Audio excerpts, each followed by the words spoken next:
One's Dr. David Hume, and the other is Marty McAuley. What on earth are you doing? Justin, it's Halloween. There's a blue moon in the sky. This is not going to happen very often. Now, also, I've spent the last 3 nights scaring the bejesus out of people around the Macartney estate. Now, I'll give you a clue. I'm Frankenstein's monster, or as he's better known, he's actually called Adam in the books, or in the book, I should say. And my wee partner, with Dr. Frankenstein, we come up with the idea of making Adam, Frankenstein's monster, from Belfast. Okay, so tonight there was a kid walking around who was a bit anxious, a wee bit scared. But I waved at him and I said, "Are you okay?" And he was okay.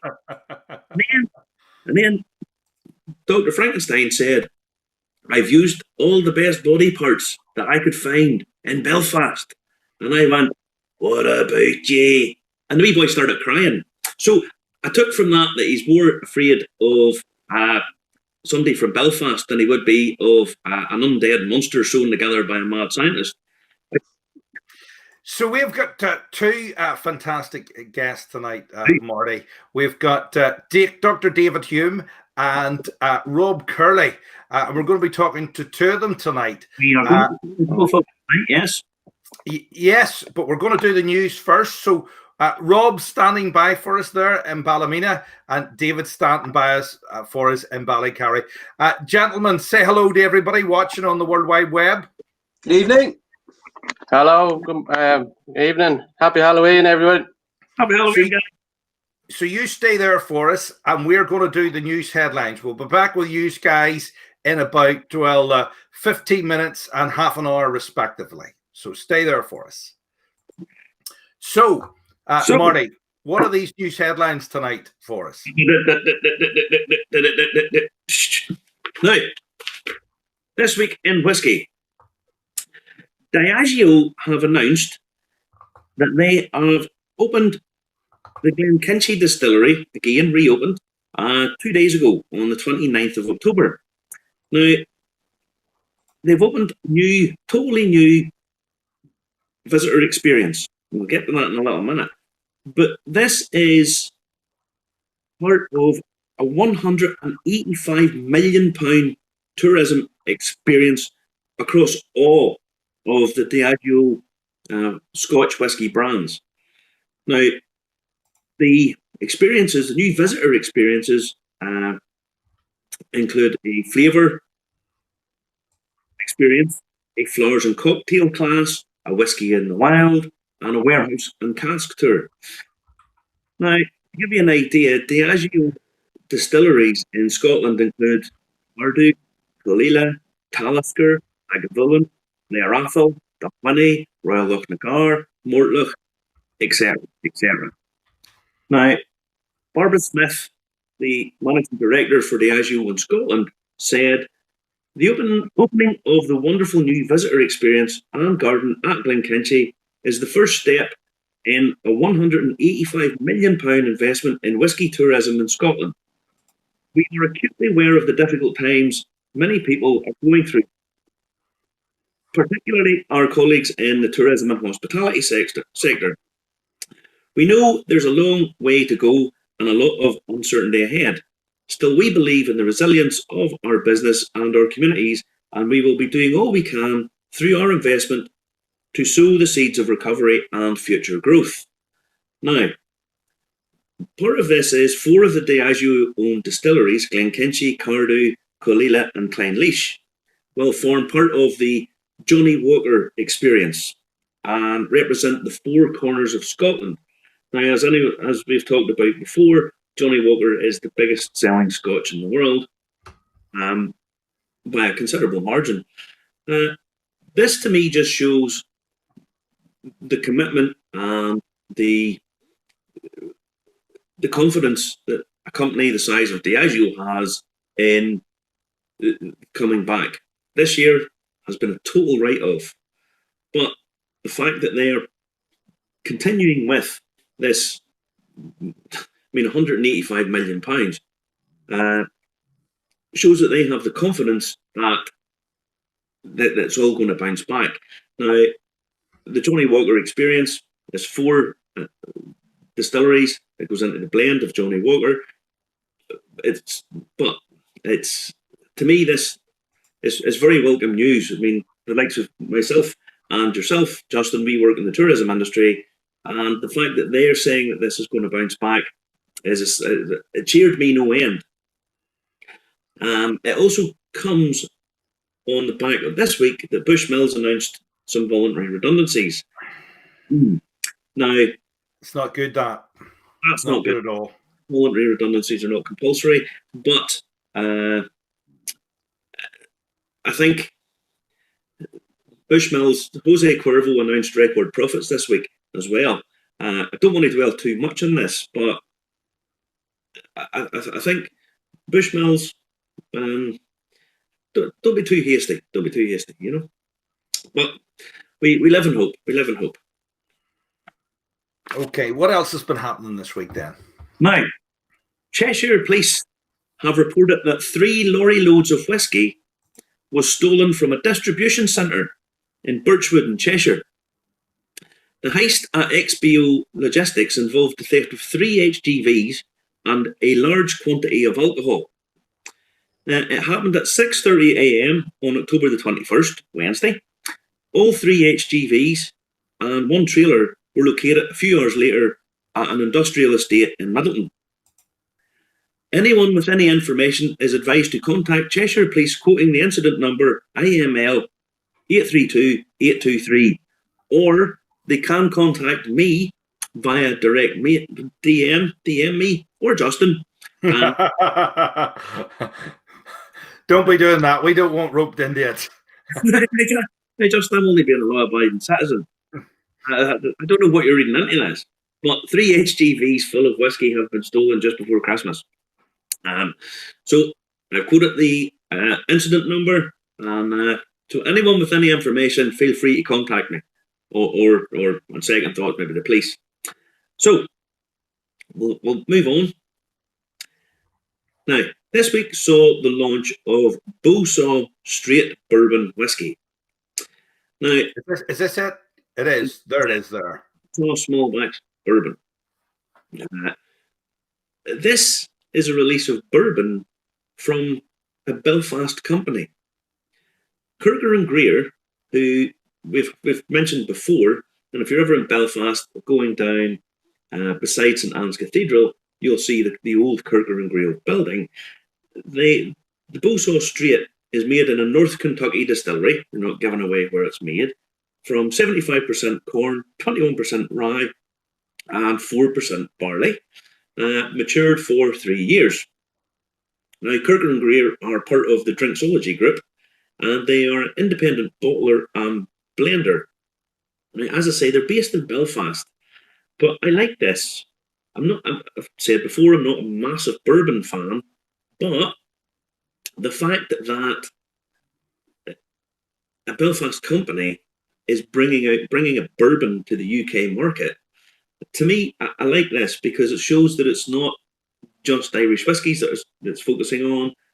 Hopefully, there's going to be more international brands. We talked last week to Michael Bloom about the American market and the American whiskies, and the fact that there's now starting to be different whiskies and whiskey tastes made with different grains, etc., etc. We like this. We like this. More of this kind of thing. It's nice that a Belfast company is upping the ante, if you like. So, yeah, I like this. I thought this was a nice piece of news. I mean, how does that differ from the other things that we've seen, like the big boys? I mean, well, is this available in Ireland, is it? Yeah, you can even putting this, Drinksology is a pretty big company.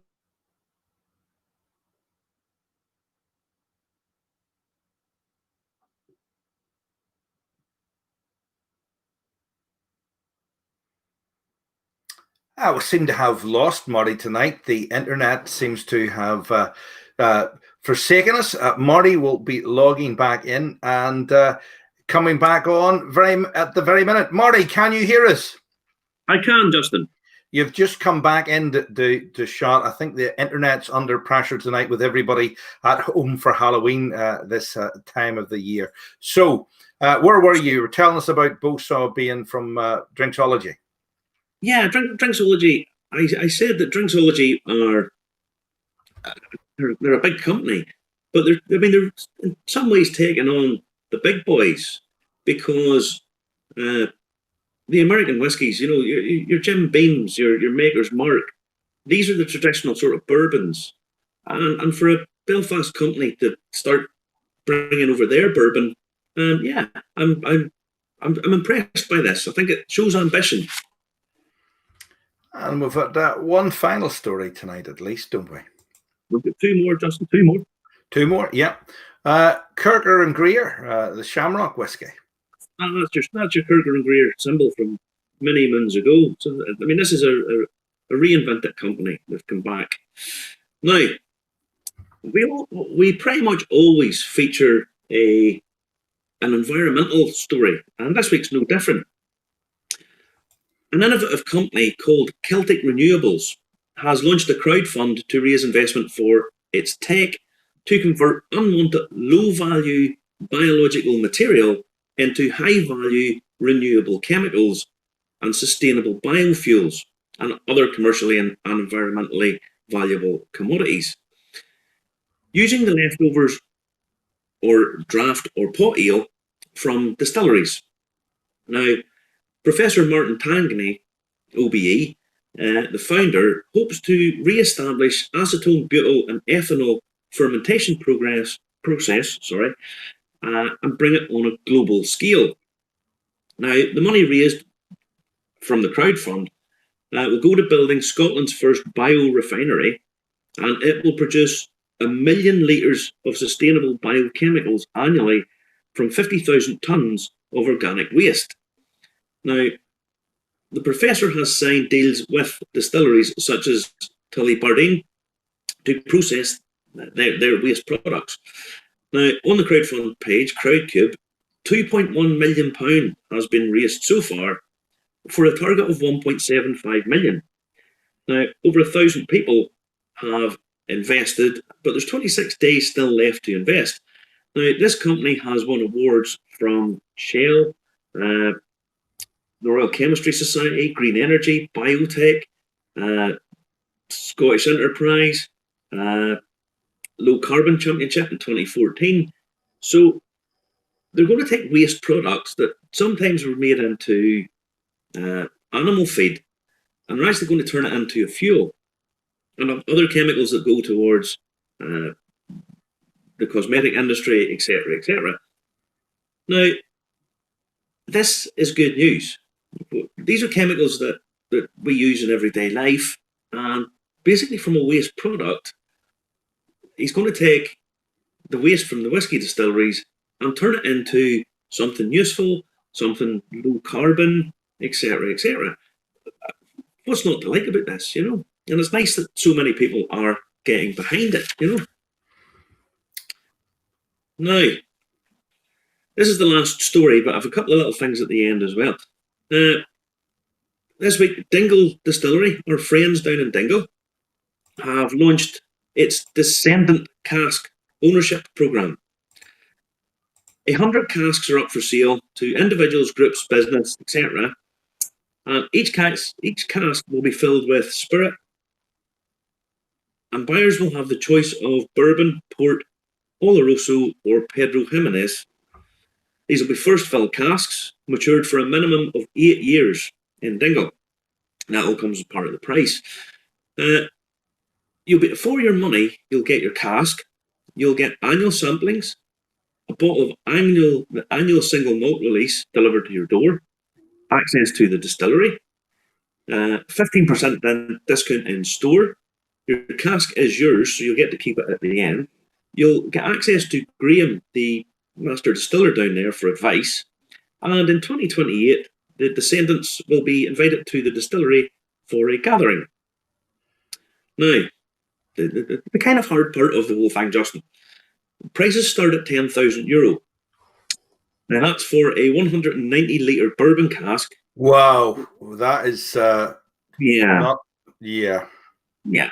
It's not that expensive when you think about it, because after your 8 years, you would have 308 bottles, and that's bottling at 46.5%. And that works out at €32 a bottle, €32.50 a bottle. Now that's not including taxes, etc., etc. So you have to be careful of that as well. But this is there's a payment program that you can avail of, and it's on a first come first serve basis. So, if people would like to avail themselves of that, go onto the Dingle website, and we've talked to Dingle, we've talked about Dingle, we've talked all about it. And Dingle's an already established distillery. They have lots of fans already. So you're buying into a reputable mark. And I know €10,000 seems an awful lot of money, but in the grand scheme of things, it's not really. It's not really, you know.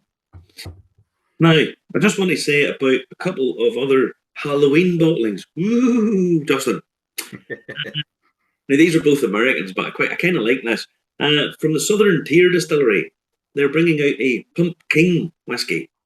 Now, it's flavoured with natural pumpkin spice, which I don't know. It sounds gross, Marty. And that just sounds gross. What do you think, folks at home? Let us know what you think. Pumpkin spice. I mean, they do a winter spice Twix now, and it tastes like nothing. Well, we're not used to eating pumpkin. That's the problem, Justin. But a lot of Americans, pumpkin pie is utterly... Oh, no, I eat it, and I love pumpkin soup. I quite like it. I don't have a problem with it, but I don't think it's a thing that would work well with whiskey. Well, I'm not a big fan of flavoured whiskies, not those honeyed ones anyway. But I am. You know I am. You know I like cocktails. Yes, I know. The more cocktaily, the better. I think that's what you like. But no, we'll give that a try. I like trying new things, and I wouldn't write it off. But then there's the Still Austin Distillery, and they've brought out the Monster Mash, single barrel, matured for 26 months, and bottled at 53% ABV. So I thought I would give those a bit of a mention. That is this week's news. So we've decided to bring a previous guest back again, and we're going to show you why tonight. He's starting by for us. What do you see this stuff? Right, this is a cocktail. Now I like cocktails, and this is a cocktail. And the man that's made this cocktail himself is waiting patiently for us, and he's just about to join us live from Ballymena. Here he is. It's the guy from the Scream. Happy Halloween, everyone. Right. So reveal yourself. What culinary delights have you come up with as for Halloween, Robert? Yes, a couple of dishes for Halloween that we've done, just like that one for our Halloween night. We were supposed to have a supper club last night, but had to be cancelled due to the restrictions. So we did a takeaway for everybody that come and do a takeaway of the Halloween night supper club. So we did. The first drink was a blood bag. So here it is, a blood bag. It's raspberry vodka, homemade raspberry vodka, with hedgerow fruits. So blackberries, raspberries, late strawberries, blueberries, frotons, blueberries, wild blueberries, and the Sexton whiskey. Shrub. So there's a bit of a raspberry vinegar in it as well that I made as well to make it a shrub. So to make it look like blood, and served in a blood bag, so you drink it from the bag. It's really, really tasty. Oh, just to get going. No, just the new like cocktails. That's absolutely. So it's got your 5 main, or one of your 5 main ingredients: vodka and whiskey. I tell you what, that looks fantastic. What do you make of that, Marty? Justin, I love the presentation, and I love the fact there's whiskey in it. I would love to try it, but I know that your grubby wee mitts would be in on it as quick as could be. Because I don't forget the Dulce incident. The last time Chef Rob was on, just come sneaking in, and just see it coming out of shot with my last bit of Dulce. I was all gone. He had it all gone. Aye. And then it was like Flash. It just on screen you just see his wee hand coming in. He was like, cousin and the Addams family. I tried to get like some more. He was in with his hands like that. I tried to get some more, but it didn't come off tonight, Marty. I was trying to get some Dulce, but it looks like the postman's got it again. Because we were talking about this, about things coming late, and somebody only got one of the tastings from a couple of months ago during the week, didn't they? A guy sent me a photo to tell me that he'd finally got the W.D. O'Connell. That's what, 3 weeks ago? Easily. Now, what have you got for us next, Rob, then? What was the next dish you came up with? The next dish was the starter dish. So it was a monkfish. So it was impaled monkfish with monkey nut sauce, crispy rice maggots, and a pickled pumpkin and black sesame salad. So it's like a monkfish kebab with the monkey nut sauce, so like peanut satay sauce, and then you sprinkled on your crispy rice maggots and pieces of monkey nuts as well, and served with my friend John. John the Clown. What did the punters make of that? Because that's a pretty creepy dish to eat, to put it past your lips. It's the crispy rice maggots are a good little thing. It's just adds little crunch, and it's just like eating a kebab with satay sauce. So it's just a take on that, and with a little pickled pumpkin salad at the side, just for the crunch and all that. So, but it's really tasty, but scary looking, but tasty. Did that you wouldn't be getting that in the local takeaway. Did that Jammy Marty get to have one of these takeaways? Did he? No. He got his hand on one or two things. I went round to see Rob Monday to deliver around a couple of the whiskies. So the Sexton and the next one that he's going to use, the Smokehead. Smokehead, yeah. I got a wee nibble, Justin. I never told you this, but a little nibble. How did I guess? Now let me see. What did you do next then with the smokehouse then? So the next course we did was the main course, and so the main course was venison. So we used lovely, beautiful venison, like the loin of venison, and just marinated it in Smokehead Islay whiskey, and then pan fried it off and served it with a venison shoulder eye pie with beetroot blood sauce and a mole. Mole is like a pumpkin seed mole. So it's like a 25 ingredient sauce originating from Mexico that has chocolate in it and nuts and seeds. And I've put the Smokehead into it as well to add a smokiness to it. So it was really, really tasty dish, but fairly gruesome. But you have to have that, you know. I mean, Marty, I don't know about you. Venison eyes in the pie. I don't know about you, Marty, but that looks as good as something Heston Blumenthal would put up. Listen, Justin, I've said this umpteen times about Rob. Everything he does, I've tasted lots of stuff that Rob has done, and I'd put him up there with any chef, including Heston Dingamybobber, any of them. Now, I'm interested in this mole sauce. I've never heard of this, Rob. You say it's 25 ingredients. Yeah, it's a Mexican celebration sauce. So you usually have it for celebrations for like the Day of the Dead and Justin's birthday, different festivals and all that people would make it because it's so expensive to make and so laborious and long and to make that there's so many, like 25 ingredients in it with lots of different chilies. Like there's 6 different types of chilies into it. I like a bit. Like a bit of jelly. And there's chocolate, really good chocolate in it as well. And Nice. it's so intense and so flavoursome. Just goes really well with the venison. Yeah, I always find venison, you need something punchy to go with venison. Because it's beautiful. But it's very lean meat. There's no fat in it, so you need something to enrich it. Yeah. So it's really, really good.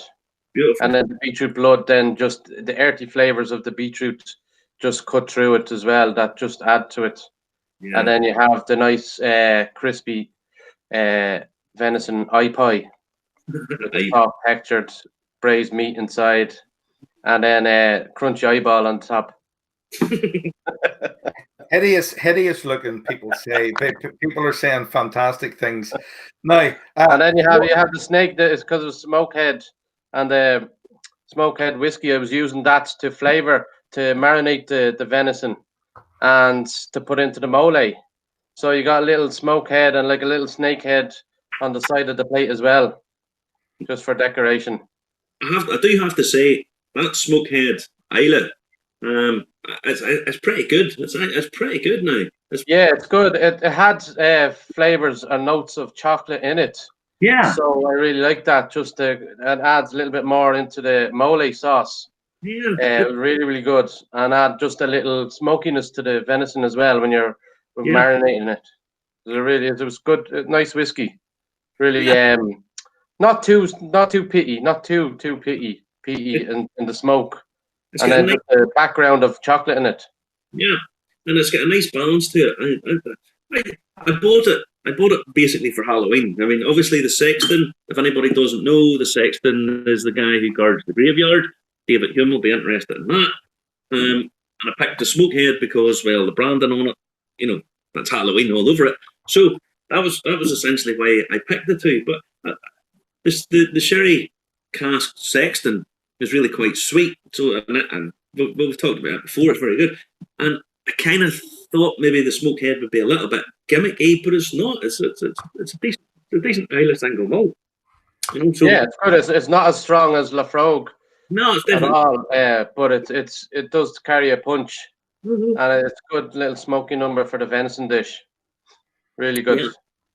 So I thought there's certainly flavors that you can work with. There's plenty of flavor there to them. So yeah. What did you do for the dessert then, Robert? Then for dessert, we had a pre-dessert. So in Ballymena and. There's a lot of good butchers around, and even all over the whole land of Northern Ireland. There's lots of great butchers. So I made, or the butcher boy made some bloody burger brain mince. And they're 100% gory grind. So they're like little burgers. Yes, that's them. They came in a little package like that with the burgers all wrapped up, and it's like a burger, and it's really, really tasty. Whoa, that is. Oh! I got those. You done get. I didn't even get the seaweed this week. Didn't even get the seaweed. I'm on the red wine tonight. That's why I'm all red in the face. I've got the blood on the go. It's red wine really. So you're like it's take on the great grave diggers. They were digging up the bodies for the experiments in Edinburgh and all that. So they're using the brain, bloody brain. The bloody brain. Very nice. Awful. Looks awful. Looks absolutely terrible. I think I'll stick to the cheap turkey from Harryville. It'll be a lot nicer. Don't you think so? So listen, what did you do finally then? Because let me guess, Marty got a sample of this, no doubt. Oh, Marty got the bloody brain burger. I got the bloody brain. Did he get the lollipop foot thing? Did he get it? No, he got the bloody brain burger. There, little tester during the week. Then the dessert was It was called Freaky Foot and Toe Jam. Right. So it was a foot covered in white chocolate and filled with a blackberry mousse with edible gory toenails made from almonds. And then you had the toe jam. So the toe jam was served in a little mini syringe with blackberry puree. And then you just squirted that all over the toes and just eating it. So it's a take on the Freaky Foot ice cream that you got when you were younger out of the fridge freezers and all that, buying them in the shop. But I've brought it to a different level. But it's really, really tasty. Using the autumnal flavors of the Bramley apple, or Bramleys, or sorry, blackberries, and a little bit of apple, and then the white chocolate and almond. So, but really, really gruesome, very, very gruesome, but tasty. Yeah. How do you come up with these incredible ideas? How do you do that? Halloween would be one of my favorite times of year for just making up new dishes and coming up with different things. It can come from anything, from getting a smell or remembering things from my childhood, or seeing something, or just things come in the middle of the night or whatever, crazy ideas, and then I have to try and replicate it or do it or whatever. But ultimately, it's all about the flavor. So if it doesn't taste good, it's no good. It has to have the flavors. Yeah. So ultimately, but you can have fun at Halloween time. I love doing it at Halloween. It's really, really good. Really good. It's just a shame that with all the restrictions that are going on and stuff, that the people who go to the supper clubs, I just couldn't get last night, because I know it would have been an absolute classic night. I'm one of your biggest fans. I've been to supper club nights. I love everything you do. I love your ethos. I love your innovativeness. I love your innovation, or whatever way you might put it. I rave about you, and I thank you so much for doing that and showing us your skill again. Oh, you're very welcome. You're very welcome. Yeah, no, it's great, and thanks for letting us use the whiskies. It really, really added to it as well. The whiskies, and the Sexton was a beautiful whiskey that I paired that with the cocktail, the Blood Bag, because it had notes of vanilla as well. That vanilla goes with the autumnal red hedgerow fruits and all that, So it's really good. And then the smokehouse, for the smokiness to go with the venison, was excellent. Really good. But yeah, we had a full supper club booked out in like 4 days when I put it up, and then like 4 days, or was it 3 days later, we had we went into lockdown, had the restrictions, had to call it all off. So we just gave the options to the customers that if they wanted to do it as a takeaway, and pretty much everybody went for a takeaway, so it was good. So they still got to have the Halloween dishes, but as takeaway, so it was good. Yeah, it was good. But hopefully next year we'll do another big one. Halloween is always excellent. Last year at Halloween we had a scary story by Frank McCook from Slamish Market Garden, the head gardener for us. And he came in dressed as a monk and said a ghost story about the killer bees in Craybilly. And it was very, very scary, but very, very funny as well. Frank's scary. And Frank's a real storyteller. He's a real channicky. But it was brilliant. Yeah, it's really good. Some people are saying fantastic things about your dishes. There's Julie Mason saying those dishes are great, truly gross and creepy looking. Some people are laughing. Mark's laughing at the crispy rice. I'd like to try the crispy rice myself. Mark's saying he would love the Bambi as well. He likes venison. I like venison too. And he likes the smokehead. Definitely the Bambi dish was his favorite. People saying hello to everybody as well. And the guys in Canada saying hello as well. Hello to you.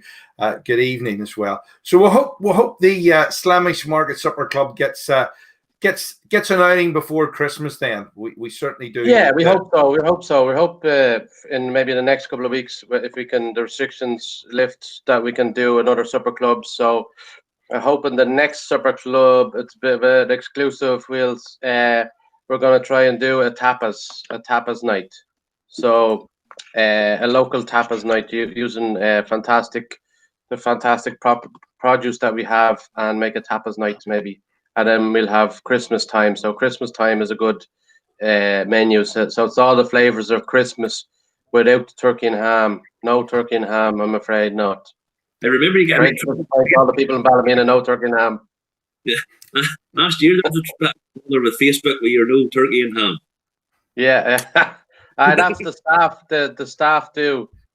We do after Christmas for all the hospitality staff of County Antrim and beyond, that we do like a night, because no hospitality staff gets a Christmas do because they were so busy at Christmas time. So we hold a hospitality night in January, and we call it No More Fucking Turkey. So, because everybody's sick of turkey.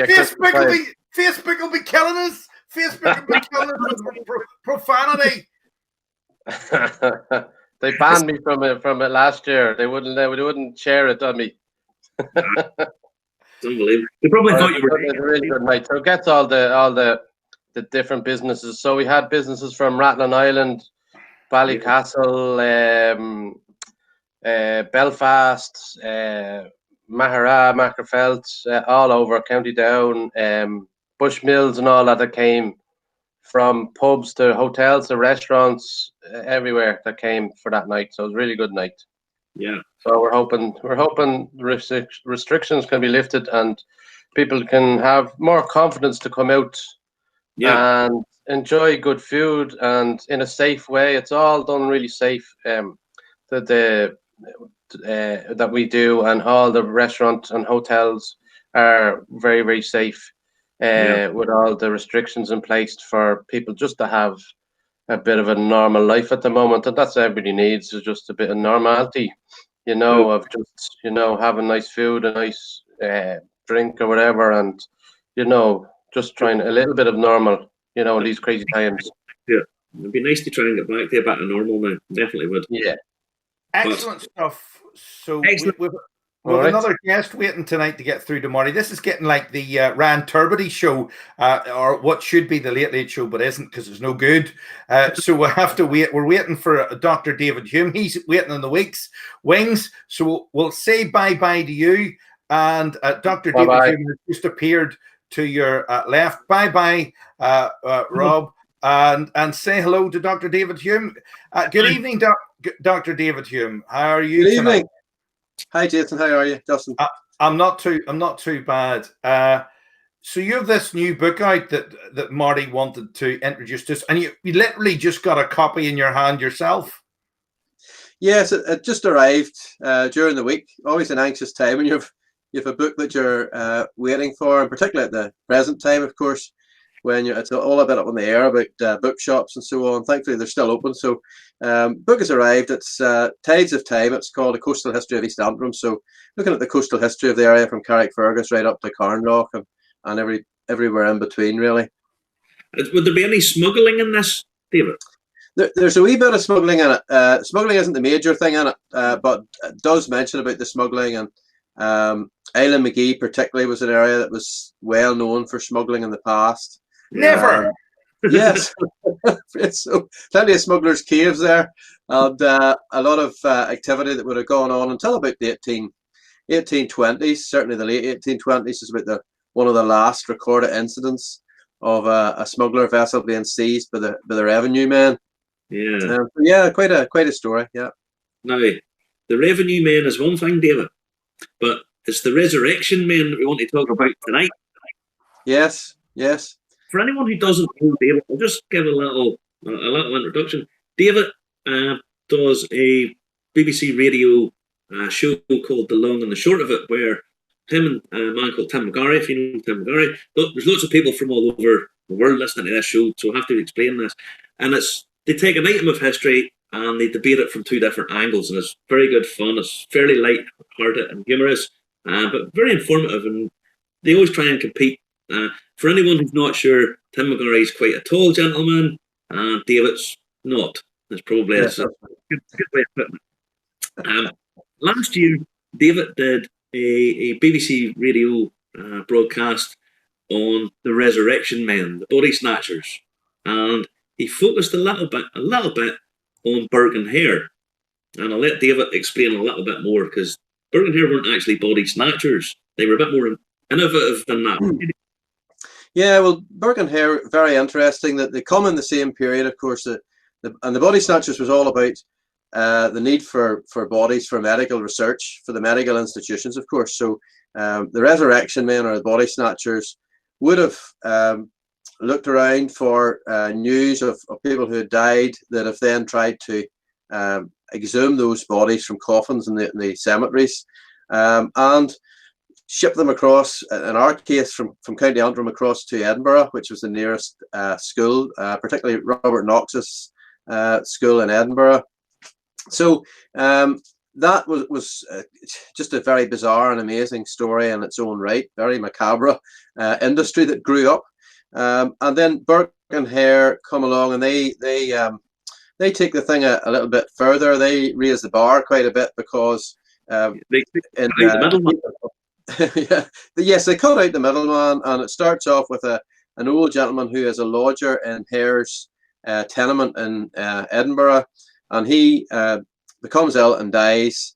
He owes Hare money for the rent, so Hare decides to try and recoup this money, and he and Burke have got together at this stage, and they decide to sell the old man's body to the medical school, to help to cover the rent and obviously make some money for themselves. The average price at that time for body was about £10, which would have been quite a bit of money in those times, in the 1820s. So that was how it all started, and then it sort of took legs of its own from that point.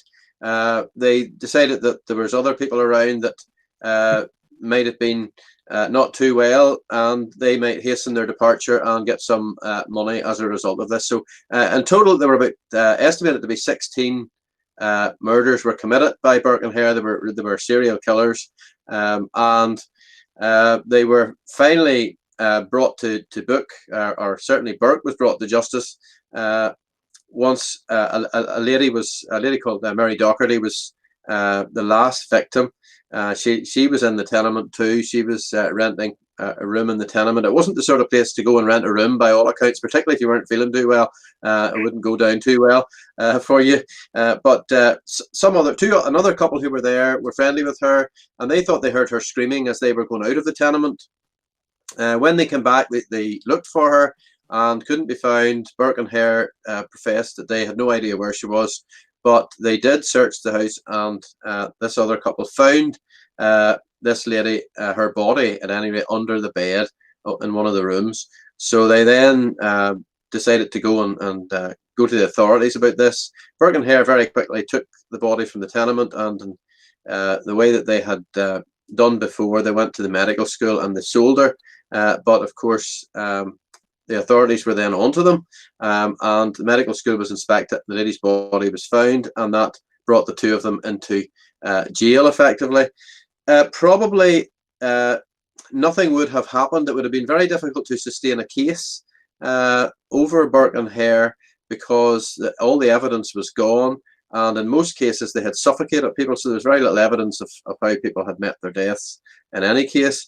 But it was only through the encouragement of one of them to turn evidence against the other that the case was actually brought. And Thomas Hare, who is sometimes portrayed as the less intelligent of the two, I think that's a bit of a misdemeanor, because he decided to turn evidence against Burke, and Burke ended up being hanged. And you've got a photograph of at the moment of Burke's skeleton in Edinburgh in the medical school.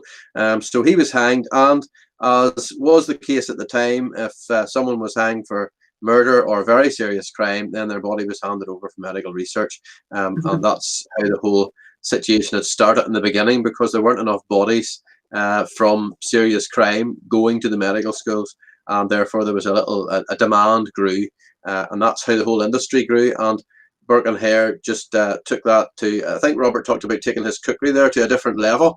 So they took their activities to a different level as well in Edinburgh. So they ended up victims of their own success, basically, didn't they? Oh, the irony. Well, they did. And Hare himself, in the programme, I was able to trace Hare, because he sort of disappears from history. He is released, and he's last really heard of in Dumfries when a crowd become aware that he's in Dumfries, and he's almost lynched and has to escape and be escorted out of the town and so on. So he sort of disappears from history, but he doesn't disappear other than that he crosses the channel again. And he was originally from County Down, so he comes across into County Down, into the area around Loch Brickland.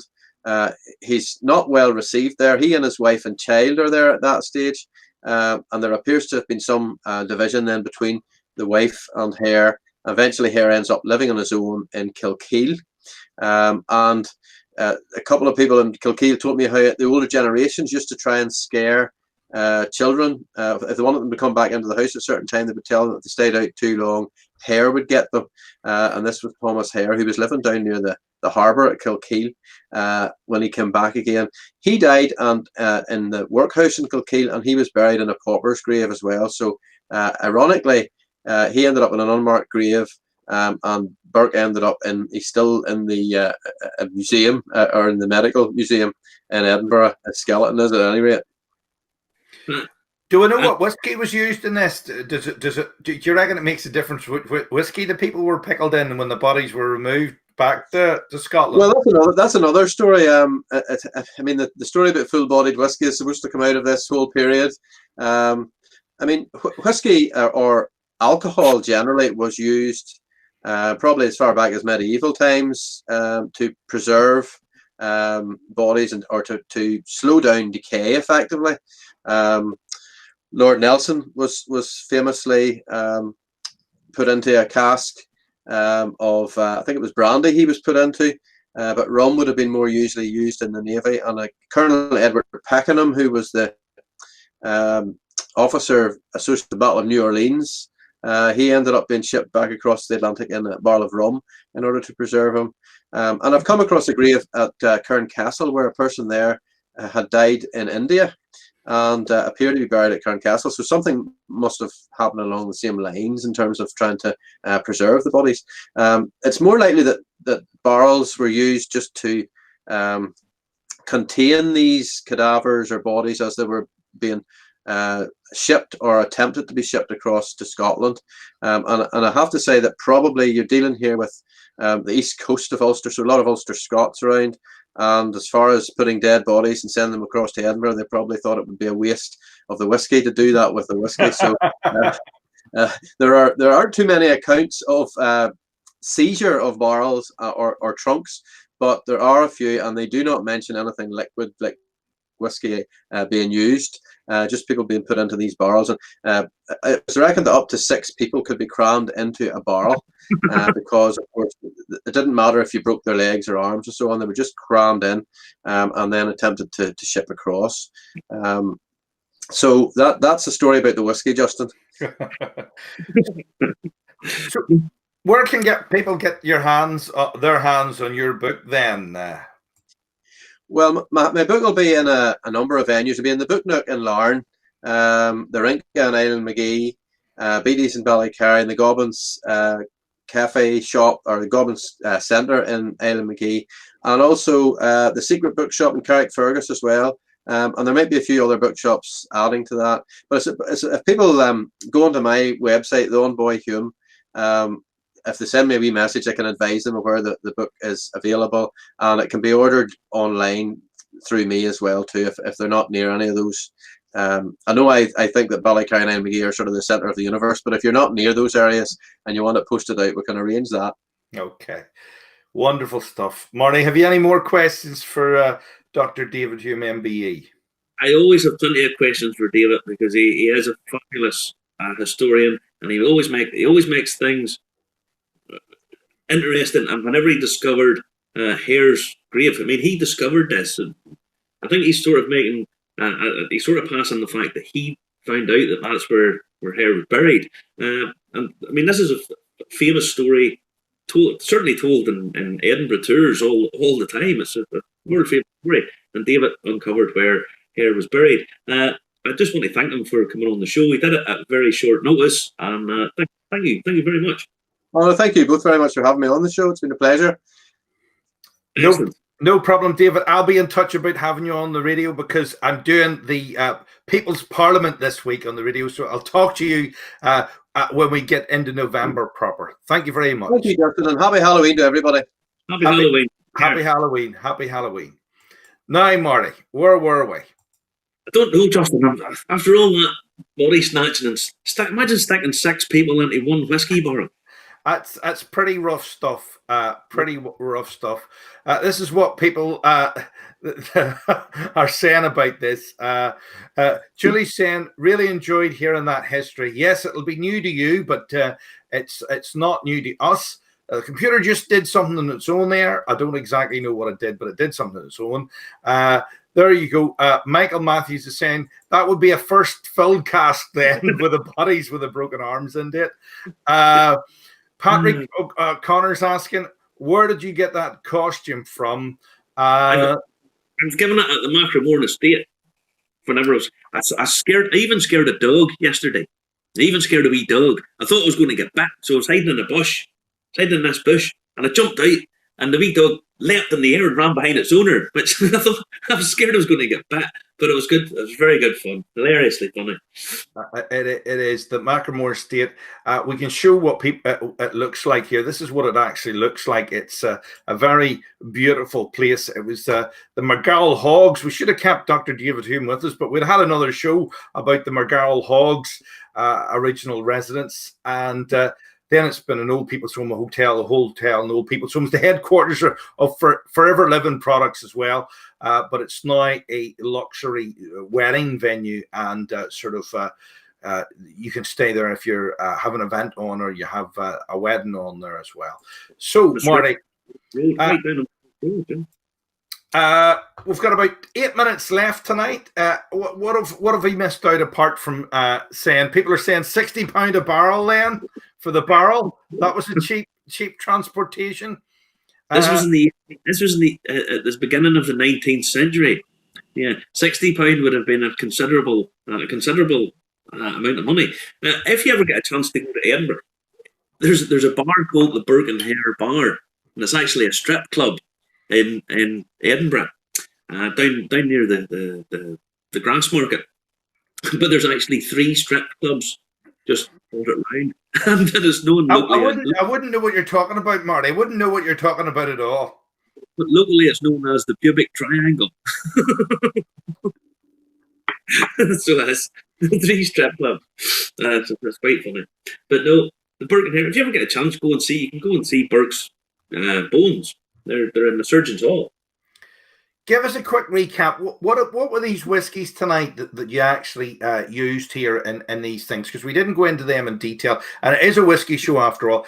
That's the sexton. And they're the guys that used to guard the graveyard. And we actually had armed ones here at graveyards because they used to have to lock the bodies up so the body snatchers couldn't take them. Well, what the body snatchers used to do was a fresh corpse put in the ground. They would dig basically a bit at the head. They didn't dig up the entire grave. What they did was they dug round at the top of the grave, put 2 metal hooks in, and broke the coffin open, and then put rope in round, basically like a noose, and just pulled the body out. And then once they put it all back, they cover themselves up. Now, the interesting thing about the body snatchers was you couldn't be prosecuted for stealing the body. But they had to strip the body naked because you could be prosecuted for stealing the clothes, which seems very bizarre, but it was a bit of a quirk of the law.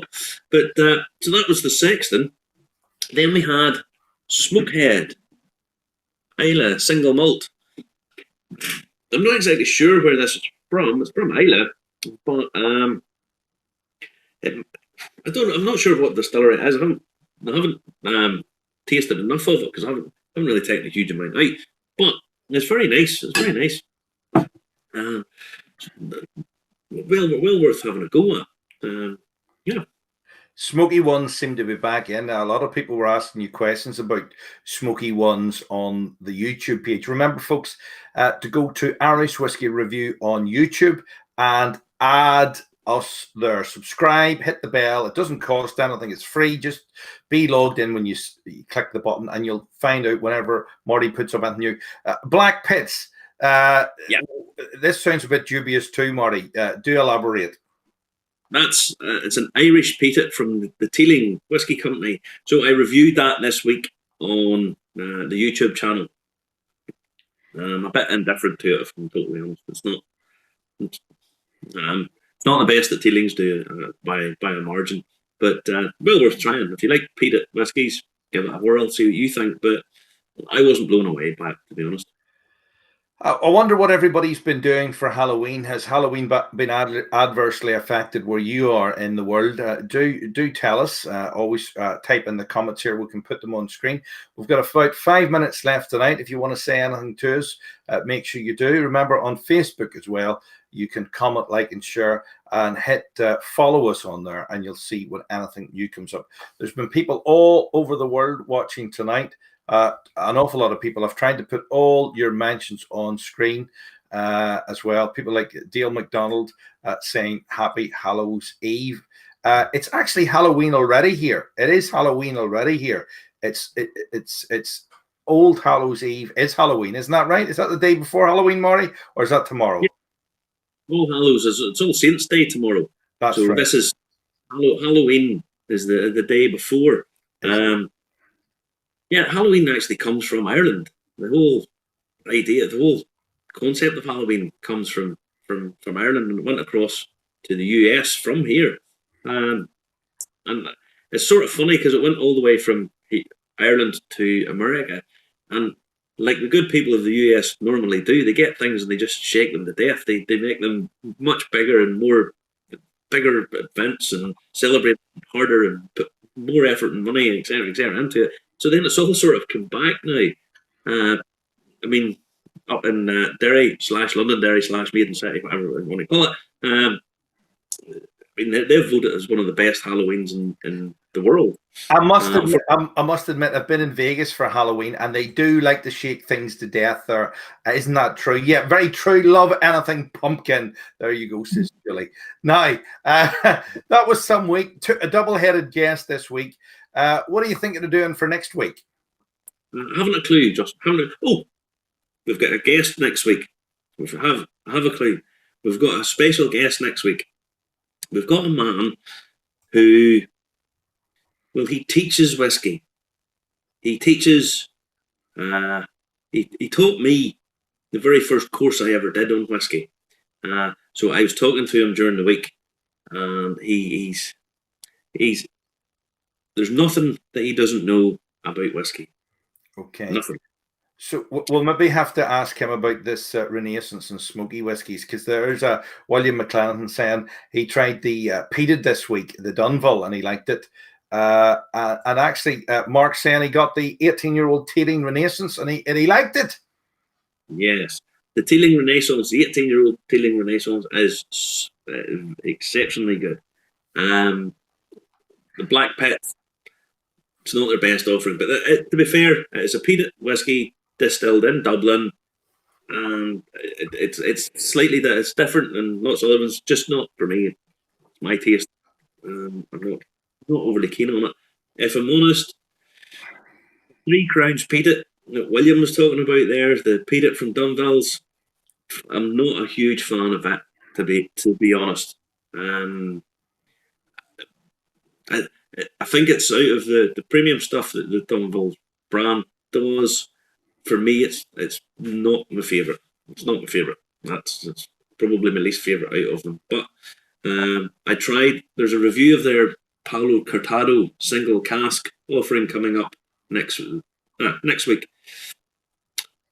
Just a forewarn. It's top drawer. Awesome. So you can look forward to that, guys. We will do. We'll leave it there, Marty, because the internet's threatening to let us down tonight. You're going pixely. It's like you're on the dark side of the moon tonight. Maybe you are. Happy Halloween, Marty. Happy Halloween to all of yours as well. Stay safe, everyone. Take care, everybody. Stay safe.